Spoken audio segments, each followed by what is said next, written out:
फिर स्टार्ट करते। तो welcome Netra for this session and time निकाला के लिए बहुत बहुत धन्यवाद। बाद में बोलेंगे ऐसे। तो मैं ऑडियंस को बताना चाहता हूँ कि मैं और नेत्रा हम लोग क्लासमेट थे आईआईटी बॉम्बे में। हम लोग एमएससी स्टैटिस्टिक्स किए हैं आईआईटी बॉम्बे से 2021 में ना। और नेत्रा बहुत पढ़ने में बहुत अच्छी लड़की थी, ऐसे ही बहुत अच्छी है। मुझे याद है ये फेस्टिवल से हमें अपने घर पे बुलाती थी, दिवाली पे हम गए भी थे। नेत्रा मुंबई से ही है एक्चुअली। तो हम लोग इसके घर पे जाते थे फेस्टिवल्स पे जब हम कैंपस में होते थे। और तो नेत्रा की जर्नी एक बार ये अभी बताएगी खुद से, और फिर हम लोग लाइव कुछ क्वेश्चंस मेरे भी हैं पर्सनली और कुछ बच्चों के भी हैं। तो वो हम लोग डिस्कस करेंगे। और फिर जो एक्चुअली हमारे पास जो अभी नेत्रा है वो लोग जैम एस्पिरेंट्स हैं या जो आईआईटी में ऑलरेडी हैं। जो मेरे पुराने स्टूडेंट्स हैं वो आईआईटी बॉम्बे या आईआईटी कानपुर में जो हैं ऑलरेडी वो हैं। या कुछ पीएचडी वाले एस्पिरेंट्स भी हैं, गेट के एस्पिरेंट्स हैं। तो उनके लिए काफ़ी बेनिफिशियल होगा मेरा एक्सपीरियंस और नेत्रा का एक्सपीरियंस अभी तक का जो जर्नी रहा है उसमें। तो मैं चाहता हूँ नेत्रा एक बार शुरू से तुम अपना इंट्रोडक्शन खुद ही बता दो, जैसे तुम कहाँ से हो, कैसे कैसे पढ़ाई हो, अभी तक का जर्नी कैसा रहा तुम्हारा। Yes definitely. सो जैसे मैं और संतोष साथ में थे मास्टर्स में आईआईटी बॉम्बे में। सो उसके पहले मैंने बैचलर्स इन स्टैटिस्टिक्स किया है यूनिवर्सिटी ऑफ मुंबई से। और उसके बाद जैम का एग्ज़ाम दे के फिर आईआईटी बॉम्बे में एडमिशन हो गया था अप्लाइड स्टैटिस्टिक्स एंड इन्फॉर्मेटिक्स में। फिर 2 साल का कोर्स वहाँ पे किया। वहाँ से मेरी कैंपस से जॉब लग गई थी वेल्स फार्गो में। तो मैंने उधर ऐसे मॉडल वैलिडेशन एनालिस्ट के पोजीशन पे काम किया था फॉर 2 इयर्स। एंड देन फिर मैंने मीनवाइल मैं जब जॉब कर रही थी तो तब मैंने अप्लाई किया फॉर पीएचडी। एंड अभी मैंने इस अगस्त में नॉर्थ कैरोलिना स्टेट यूनिवर्सिटी राले में पीएचडी स्टैटिस्टिक्स का कोर्स ज्वाइन किया हुआ है। सो अभी मैं फर्स्ट ईयर में हूँ। अभी फिर अब एक सेमेस्टर खत्म हो गया है तो फिलहाल थोड़े वेकेशंस चल रहा है। तो अभी जैसे टाइम चल रहा है दिसंबर का, फरवरी में बच्चों का जैम का एग्जाम भी है और तुमने खुद जैम क्वालिफाई किया है, तो हम लोग वहीं से थोड़ा स्टार्ट करते हैं। तो जैम की जर्नी कैसी रही, अगर कोई बच्चा जैम का प्रिपरेशन कर रहा है तो उसमें अगर तुम अपना बताना चाहो कि लाइक तुम कैसे प्रिपेयर किए, या अभी जैसे 2 महीने हैं तो उसमें क्या बच्चे कर सकते हैं, तो उस पर एक बार वहीं से कंटिन्यू करते हैं। तो जैम की तुम्हारी स्ट्रेटजी और अभी बच्चे क्या कर सकते हैं, तुम्हें क्या लगता है कैसे अभी क्या करना चाहिए, तो वो एक बार बता सको। यस, तो जैम के लिए मेनली क्या होता है, लाइक सिलेबस जो हम बैचलर्स में पढ़ते हैं वही सेम होता है, बट ओनली डिफरेंस इज कि जो कॉलेज के जो पेपर्स में जो क्वेश्चंस आते हैं और जैम के जो क्वेश्चंस आते हैं वो थोड़े ट्रिकी होते हैं। लाइक थोड़े difficult in the sense they are tricky, they are not, the concepts are the same, everything is same, सब कुछ सेम है, लेकिन किस कंसेप्ट को किस तरह कैसे यूज करना है। जैसे कि अपन अपने सेकेंड ईयर या थर्ड ईयर में डिस्ट्रीब्यूशंस के सीखते हैं, लाइक नॉर्मल का स्क्वायर काई स्क्वायर होता है, ये सब चीजें सीखते हैं। फिर काई स्क्वायर का और यूनिफॉर्म का ऐसा थोड़ा रिलेशन होता है। तो ये रिलेशनशिप डिराइव करने का हमें टाइम नहीं है, वो हमें ऑलरेडी पता होना चाहिए। तो ये सारी चीजें थोड़ी रिवाइज करना स्टार्ट कर दो कि मतलब मैंने तो एक अपना एक फॉर्मूला बुक जैसा बनाया था।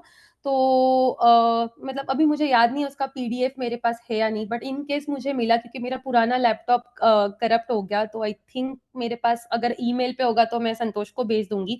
तो he can share that with you, so that अभी बैठ के अगर तुम्हें नहीं बनाने का टाइम है तो you can follow that, it has all the formulas return in it.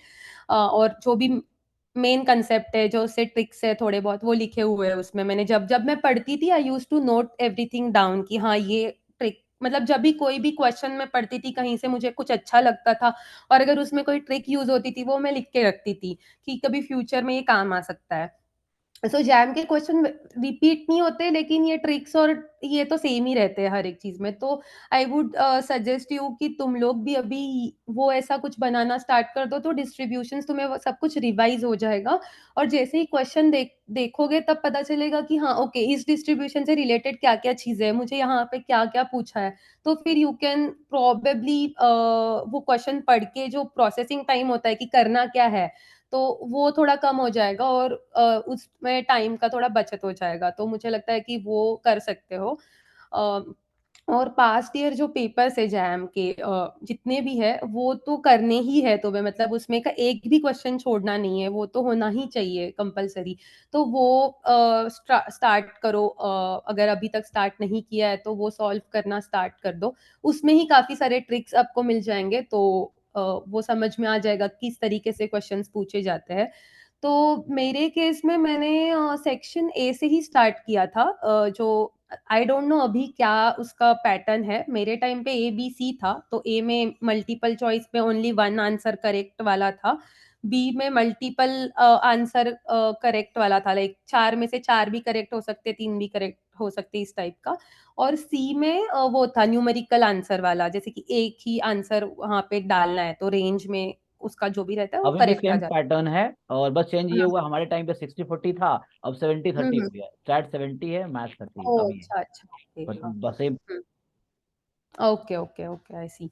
सो मैंने अपने आप टाइम पे एक स्ट्रेटेजी फॉलो की थी कि मैंने सारे स्टैट्स के क्वेश्चंस एक साथ किए थे, मैथ्स के स्किप करके, सो दैट मेरा जो माइंड है वो स्टैट्स में ही रहे, सब कुछ स्टैट्स स्टैट्स का चल रहा है। तो मैंने पहले स्टैट्स वाले क्वेश्चंस अटेम्प्ट किए थे पार्ट ए से, फिर पार्ट ए से ही मैथ के अटेम्प्ट किए थे उसके बाद में। फिर मैं सेक्शन सी में चली गई थी जहाँ पे न्यूमेरिकल वाला आता है, और फिर लास्ट में मैं क्वेश्चन सॉरी सेक्शन बी में आई थी। और सेक्शन बी के लिए इम्पोर्टेंट ये चीज है कि अगर आपको ऑप्शन एलिमिनेट करना आना चाहिए, क्योंकि इतना टाइम नहीं है कि चारों आप जाके देखो कि हाँ ये करेक्ट है क्या, ये करेक्ट है क्या। But let just first look at it, and if you think that कि this option is not at all possible, then you should cancel that option. Then आपके पास सिर्फ तीन ही ऑप्शन बचते हैं जिसमें आपको देखना पड़े प्रोबेबली। कभी कभी ऐसे हो सकता है कि ऑप्शन लाइक एलिमिनेट करने में दो ऑप्शन चले जाए, फिर दो ही देखना पड़े। तो ये एलिमिनेशन वाली चीज आप सेक्शन बी के लिए यूज कर सकते हो। एंड दूसरी चीज मेरे साथ जैम के एग्जाम के टाइम पे ये होती है। So we all prepare very well and we are very confident, but क्या होता है कभी कभी एग्जाम में क्या होता है, रैंडमाइज्ड ऑर्डर रहता है क्वेश्चंस का। सो हो सकता है कि दो हार्ड क्वेश्चन या तीन हार्ड क्वेश्चन एक के बाद एक आ जाए, एंड देन आपको ये आपका कॉन्फिडेंस लूज हो सकता है कि एक क्वेश्चन अटेम्प्ट किया नहीं आया, दूसरा किया नहीं आया, तीसरा भी कर रहे हो वो भी लग रहा है कि नहीं आ रहा है, या फिर आंसर मैच नहीं कर रहा है। तो उस केस में ज्यादा पैनिक होने की जरूरत नहीं है। मेरे केस में ये हुआ था, मुझे लाइन में चार क्वेश्चंस नहीं आए थे, तो मैंने आगे प्रोसीड कर लिया, लाइक सेक्शन ए से मैं जितना आया उतना किया, सेक्शन सी में चली गई। बाद में मैंने सेक्शन ए को वापस जब रिविजिट किया, तो जो चार क्वेश्चंस थे जो मुझे नहीं आ रहे थे उसमें से तीन मेरे हो गए।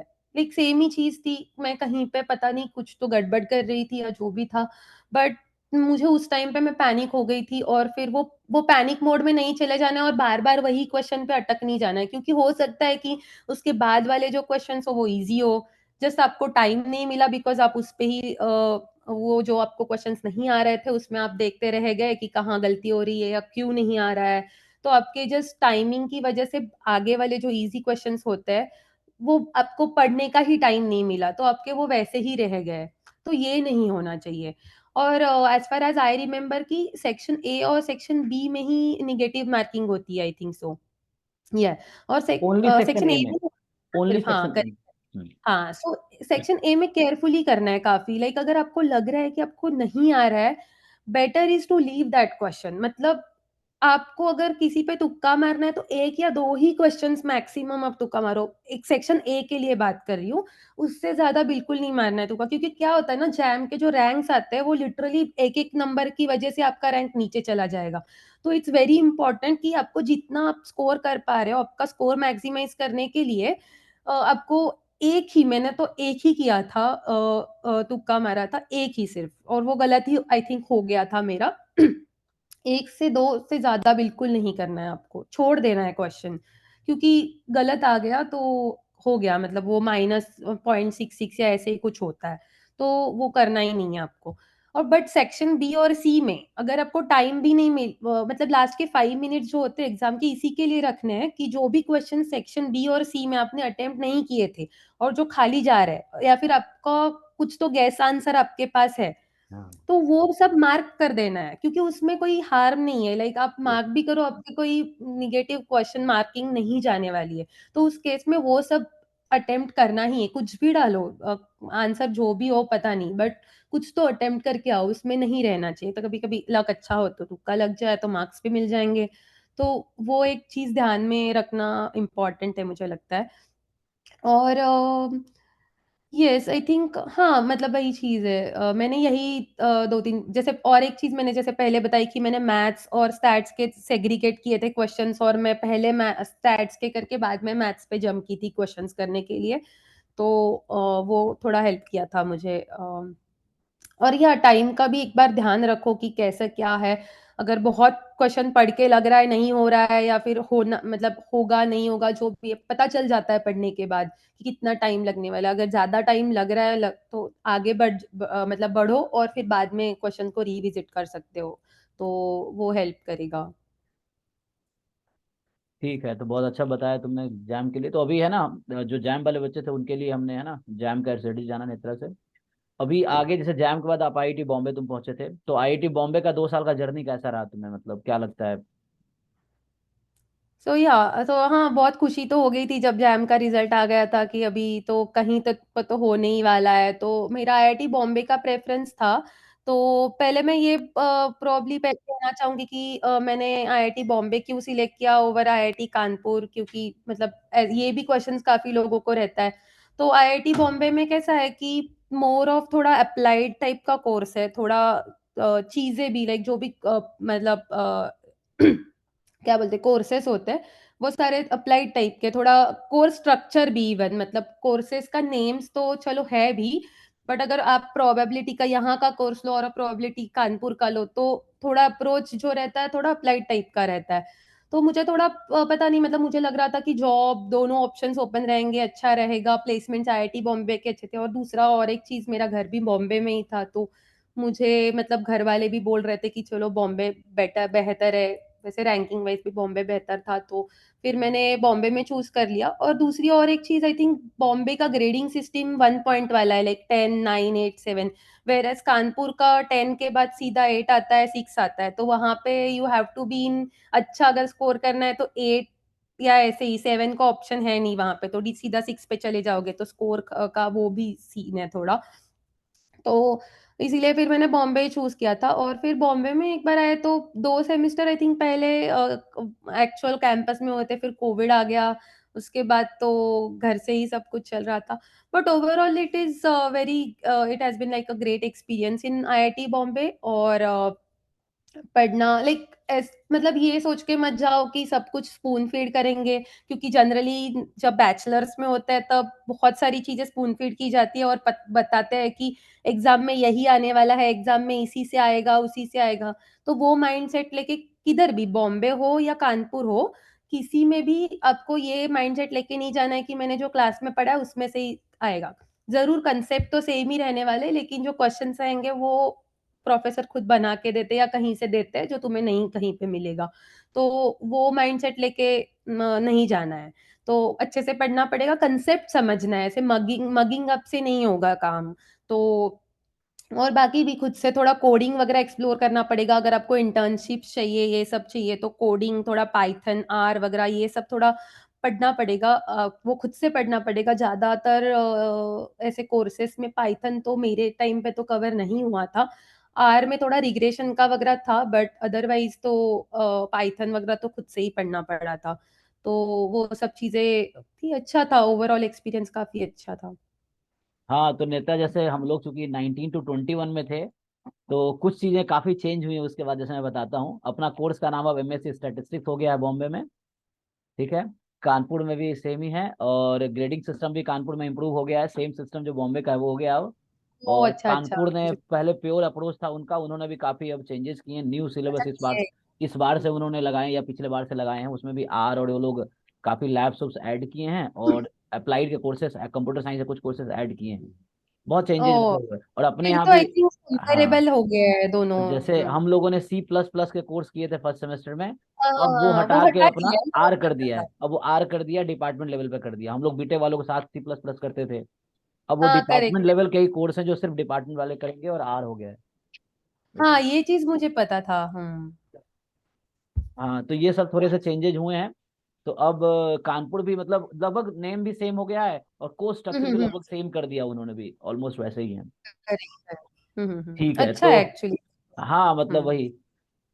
तो अभी हमने जैम का जाना। अच्छा हाँ, तुमने इंटर्नशिप भी ज्वाइन किया था एक्सेंचर में, तो थोड़ा हम्म इंटर्नशिप का जैसे भी बता भी रही थी, थोड़ा बताओ कैसा इंटर्नशिप में, मतलब जैसे तो कैसे लगी, और फिर वहां जाके कैसा हम्म। एक्सपीरियंस रहा इंटर्नशिप करते हुए। तो मेरा बैचलर्स के बाद मैंने एक साइटेल नाम की कंपनी है, एक बायोस्टैट्स की, तो उधर मेरी 1.5 महीने की इंटर्नशिप थी जस्ट बैचलर्स के बाद। तो वो मेरा एक मतलब वो सब थोड़ा प्रोजेक्ट ओरिएंटेड ही था, ऐसा छोटा स्मॉल प्रोजेक्ट, कोर्स प्रोजेक्ट जैसा होता है उसी टाइप का इंटर्नशिप था, मतलब ज्यादा इंटेंस इंटर्नशिप तो नहीं था वो। तो वो मुझे हेल्प किया बेसिकली, मेरे सीवी में था, तो वो चीज़ मुझे हेल्प की। और इंटरव्यूज में आई थिंक उन्होंने बेसिक रिग्रेशन, मशीन लर्निंग, यही सब पूछा था। और कुछ टेस्ट वगैरह नहीं था मेरे टाइम पे, सीधा ही सबको ही मतलब सारे स्टैट्स के बच्चे शॉर्टलिस्ट हो गए थे, तो जस्ट इंटरव्यू हुए थे। और फिर उसके बाद इंटर्नशिप मैंने की थी, तो वो वर्क फ्रॉम होम ही था। और उधर ऐसे लाइक वो एमएल टाइप्स के ही प्रोजेक्ट्स देते हैं, क्लासिफिकेशन, रिग्रेशन, थोड़े मतलब बट थोड़ा डेटा चैलेंजिंग टाइप्स का होता है। तो एक अच्छा एक्सपीरियंस आता है कि कॉर्पोरेट में कैसे काम चलता है, मतलब कॉर्पोरेट का स्ट्रक्चर कैसे होता है, क्या कैसे रिपोर्ट करना पड़ता है हर एक चीज को, कैसे डॉक्यूमेंट करना होता है, क्योंकि मतलब it's a very structured setting, जहाँ पे हम अभी कैसे कोर्सेस में करते हैं, कुछ चीजें हम स्ट्रक्चर से लिखते हैं, कुछ नहीं लिखते।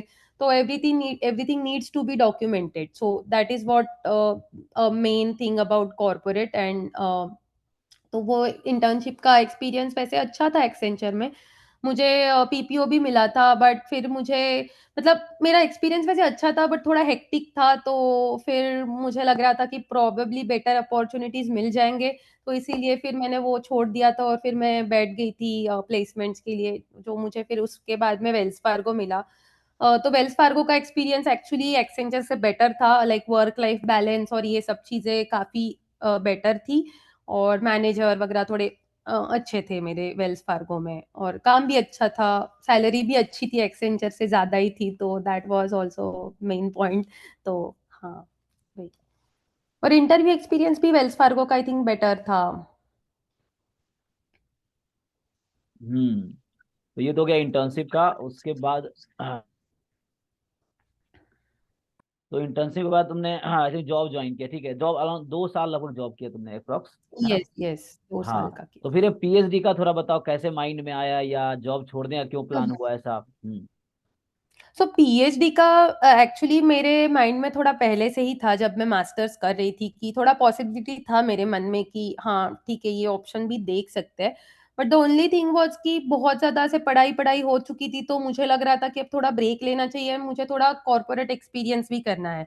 तो मेरा, मैंने जैसे बताया, थोड़ा इंटर्नशिप का एक्सपीरियंस थोड़ा हेक्टिक था, उतना मतलब अच्छा था बट नॉट वेरी ग्रेट। तो इसलिए फिर मुझे लगा कि चलो थोड़ा ब्रेक लेते। तो पहला मेरा इनिशियल प्लान था कि 1 साल का मुझे ब्रेक लेना है। बट फिर वो जैसे ही जॉब स्टार्ट हो गई, थोड़ी मतलब अच्छी जॉब थी, थोड़ा सब कुछ अच्छा ही चल रहा था, और फिर मैंने तुरंत अप्लाई करना स्टार्ट नहीं किया था पीएचडी के लिए, क्योंकि पीएचडी के एप्लीकेशंस कैसे हैं ना, आपको दिसंबर के पहले, दिसंबर में ही सबमिट करने होते हैं। और मैंने अपना जॉब अगस्त में ही स्टार्ट किया था, तो फिर जॉब में ही एडजस्ट होने में थोड़ा टाइम लग रहा था, तो फिर मैंने इतना ध्यान नहीं दिया, क्योंकि जीआरई टॉफल वगैरह ये सब भी देना पड़ता है। तो वो तुम्हारा अगस्त सितंबर के टाइम पे दे के हो जाना चाहिए, मतलब I will come to that later on, की पीएचडी का प्रोसेस वगैरह क्या है। बट ये सब चीजें थी, तो फिर मेरा वो तुरंत नहीं हो पाया, तो फिर इसीलिए फिर मैंने और 1 साल कंटिन्यू किया। जॉब अच्छा ही था मेरा, क्योंकि मुझे उधर भी थोड़ा रिसर्च वगैरह टीम में, मतलब मैं थोड़ा टाइम काम कर रही थी, और बाकी तो मेरा वैलिडेशन का काम था।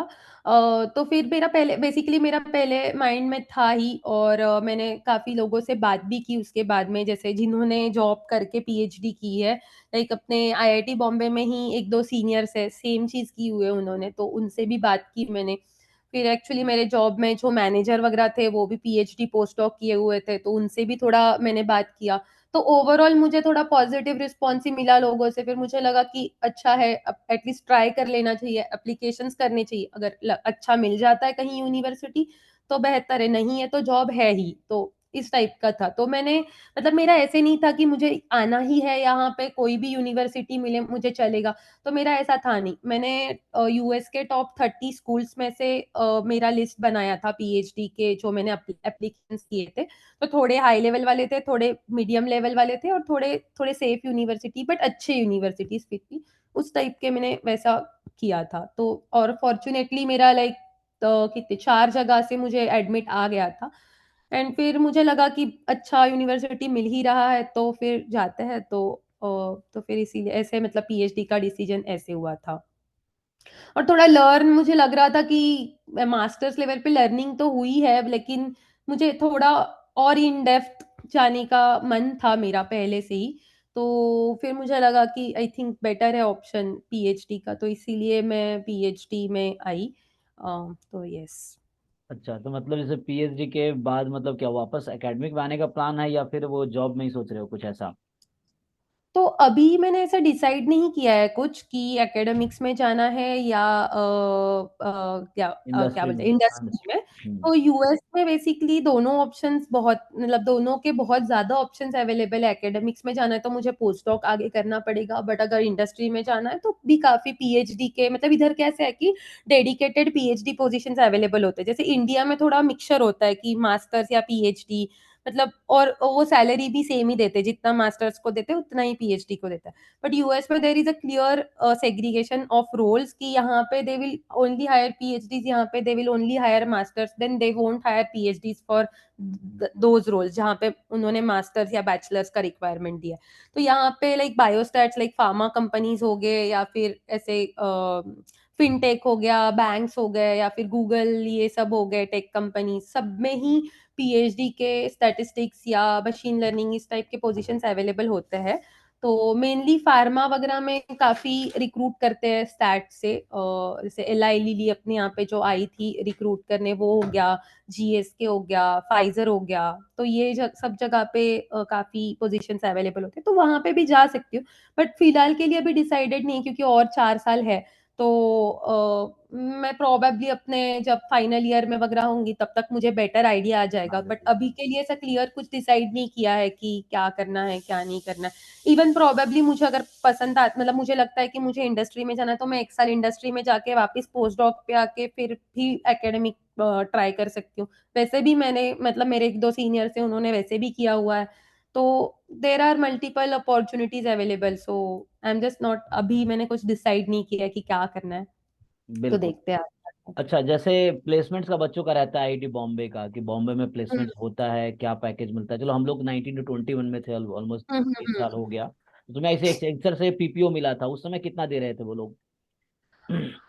मुझे अच्छे से याद नहीं आ रहा है, लेकिन आई थिंक 10 नहीं था, 12 से 14 के बीच में कुछ तो था उनका पैकेज। रूटीन के आई आसपास। Think including everything it must, मतलब ऐसे वो वन टाइम बोनस वगैरह कुछ देते हैं, तो वो वन टाइम ही होता है। बट इट वो उस पे कुछ तो 2 साल का बॉन्ड था, लेकिन तो 2 साल से पहले अगर तुमने छोड़ दिया तो वो जो बोनस देते हैं ज्वाइनिंग बोनस, वो वापस करना पड़ेगा।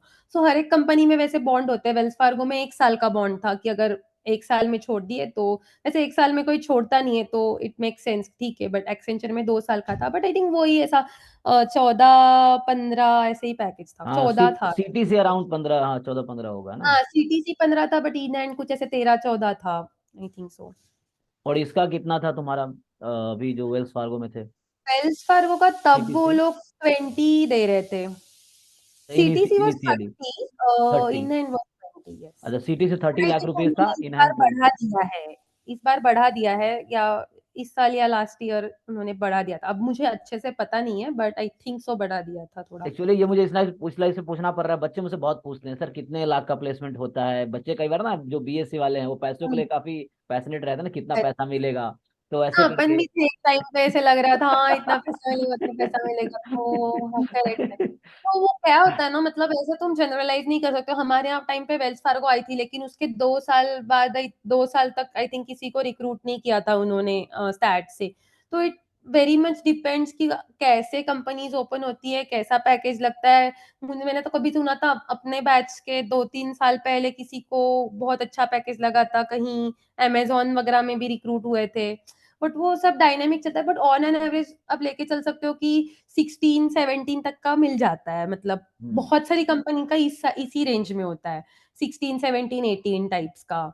तो बहुत सारी कंपनी का होता है इन हैंड पैकेज सॉर्ट, कभी किसी कंपनी का इन हैंड और वो सेम ही होता है, या फिर 1 लाख का डिफरेंस होता है, बट ऑन एन एवरेज 15 से 18 के बीच में मिल जाएगा। 18+ इज अगेन एक्सेप्शनल, और प्रोबेबली किसी साल होए किसी साल नहीं होए, और 15 से कम फिर वो लक, मतलब बेकार लक अगर हो तो क्या कुछ नहीं हो सकता है, तो फिर ट्राई ऑफलाइन भी ट्राई कर सकते हो, वैसे वो मना करते हैं, बट बहुत सारे बच्चे ऑफलाइन भी बाद में ट्राई कर लेते हैं, तो वो ऑप्शन भी अवेलेबल होता ही है कि एक बार ऑफर ले लो और फिर ऑफलाइन ट्राई कर लो, तो वो सब चीजें भी अवेलेबल होती।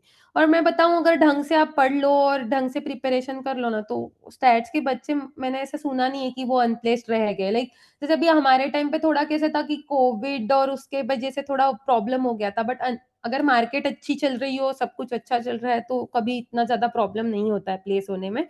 ऐसे कोटक महिंद्रा या ऐसे टाइप के, आईसीआईसीआई बैंक, ये थोड़े सिटी थोड़े बैंक, लेट हाँ, आते ये हैं। सब हाँ, 10, आईडीएफसी। हाँ वो ले लेते हैं, मतलब स्टैट्स के बच्चों को। अ, हम्म, हेलो। कोई अनम्यूटेड है, 1 मिनट। हम्म तो ठीक है। अच्छा, प्लेसमेंट का थोड़ा बताओ, फिर हम आते हैं इधर पीएचडी जर्नी पे। एक बार प्लेसमेंट की, जो बच्चा अभी जैसे एमएससी, कुछ हम्म बच्चे अभी मीटिंग में भी हैं, कुछ रिकॉर्डिंग भी लोग देखेंगे यूट्यूब पे, जो हम्म अभी हम्म एमएससी हम्म कानपुर से या बॉम्बे से कर रहे हैं। तो उनका होता है प्लेसमेंट के लिए क्या क्या करें, तो उनके सीनियर तो बताते ही हैं, लेकिन तुम ऑलरेडी प्लेस्ड हो, 2 साल जॉब एक्सपीरियंस है और ये सब है। तो मतलब प्लेसमेंट के लिए थोड़ा बताओ, कैसे कैसे क्या करे बच्चा प्लेसमेंट कैंपस के लिए, इन कैंपस। हम्म।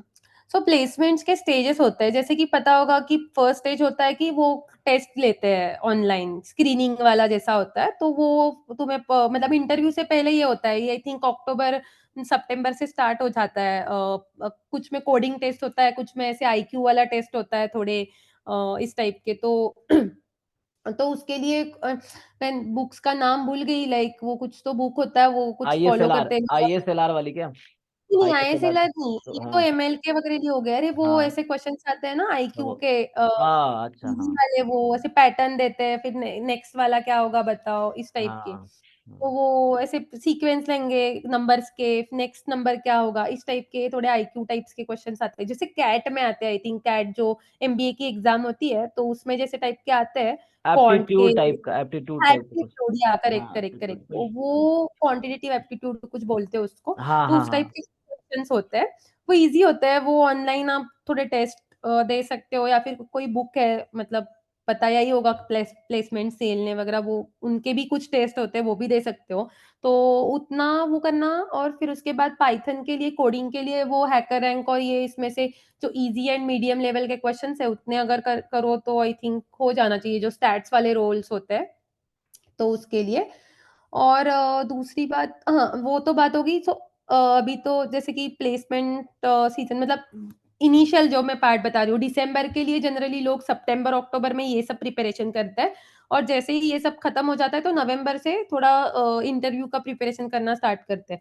तो इंटरव्यू में बेसिकली रेज्यूमे अच्छे से प्रिपेयर होना चाहिए, तुम्हारा जो भी आपने रेज्यूमे में लिखा है, हर एक चीज का, अगर कोई कुछ भी क्वेश्चन पूछे तो उसका आंसर आना चाहिए। अगर उसका नहीं आंसर आता है, तो फिर वो थोड़ा इंप्रेशन खराब पड़ता है, क्योंकि अगर तुमने जो चीजें लिखी है कि मुझे ये आता है, अगर उसमें से ही तुम्हें नहीं आ रहा है, तो फिर थोड़ा खराब लगता है वो। तो सबसे मेन पॉइंट है कि रेज्यूमे अच्छे से प्रिपेयर करना।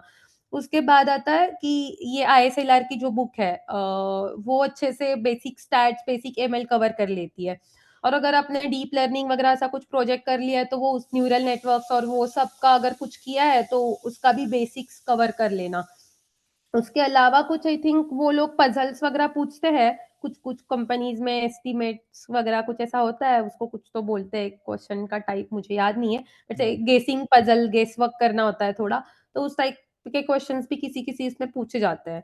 और एचआर के इंटरव्यूज में लाइक यही थोड़े होते हैं कि तुम्हारे वीकनेसेस क्या है, तुम्हारे स्ट्रेंथ्स क्या है, तुम्हारे से कभी टीम में काम किया है क्या, ये सब ऑनलाइन ही मिल जाता है, वो तभी पढ़ते हैं, उसका अलग से बहुत पहले से प्रिपरेशन करने की कोई जरूरत नहीं है। वो बाद में थोड़ा एंड एंड में जब प्लेसमेंट का आता है, एक्चुअल में इंटरव्यू का, तभी एक बार गूगल पे जाके देख लो एचआर क्वेश्चंस, और कंपनी के बारे में कभी पूछते हैं कि why do you want to work for this company, या फिर व्हाई दिस सेक्टर, जैसे मुझे पूछा था बैंक में व्हाई बैंकिंग, तो इस टाइप के थोड़े क्वेश्चन एचआर में पूछते हैं, वो प्रिपेयर कर लेना। आई थिंक या दैट्स ऑल, इतना ठीक है। भी मुझे इतना ही याद आ रहा अभी मैं है। अब बाकी लोग और नेता तुम भी, अभी मीटिंग एंड हो जाएगी, कोई 40 मिनट का ही था, सब सेशन है नहीं। हम्म। तो री फिर से ज्वाइन करना, सेम लिंक के साथ सब लोग फिर से ज्वाइन करो, इसको हम अभी कंटिन्यू करेंगे इसके बाद। जो हम्म। क्वेश्चन चैट में है उन्हें फोटो ले लिया, अभी हम पूछेंगे नेत्रा से।